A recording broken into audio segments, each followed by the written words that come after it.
Samantala, sa kauna-unahang press conference ni Rodrigo Duterte bilang President-elect, hindi pa rin nawala ang mga gawing pinupuna ng ilan. Narito po ang ilang tagpo sa ulat ni Cedric Castillo. Sa kanyang unang press briefing bilang President-elect, tila walang pinagbago si Davao City Mayor Rodrigo Duterte na humarap sa media. Gamitin ninyo yung computer. Anak ka ng inyo kababuyan yung pintuan niya. At nang tanungin ng aming kasamahang si Mariz Umali tungkol sa binubuo niyang gabinete, ganito ang naging tagpo. How will you deal with cabinet secretaries who are non-performing? Sir, I'm here. Will you be giving them a deadline? Nagpapansin ka talaga sa ating na. Sir, good evening. Mr. President, in relation to Sir, the can I question, get an answer, please? Huwag na ganyan. Malayo ang tingin. Ano yan? Ano? Sir, how will you be dealing with cabinet secretaries who are non-performing? Will you be giving them a deadline?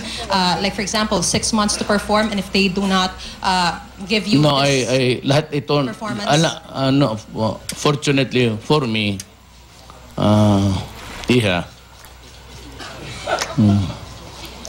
yung nagtrabaho na ito, galing na ito sa bakbakan na trabaho.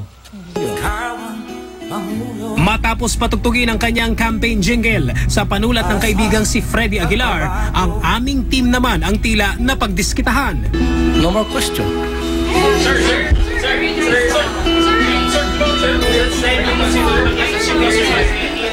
May sundalo ba dyan? Paki-armalite nga nito. Sa usapin ng work hours, natanong si Duterte kung day off ba ang araw ng linggo para sa gabinete. Bakit sa kanila lang gaga?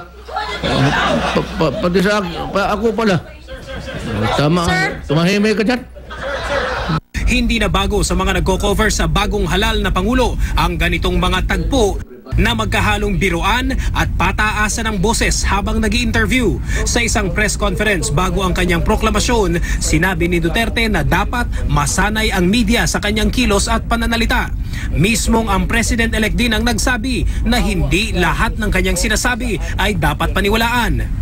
Ayon sa incoming presidential spokesperson na si Attorney Salvador Panelo, noon pa man, ganito na talaga ang pakikitungo ni Mayor Duterte sa mga mamamahayag. Hindi naman. I don't think so. Ever since naman, gano'n naman siya.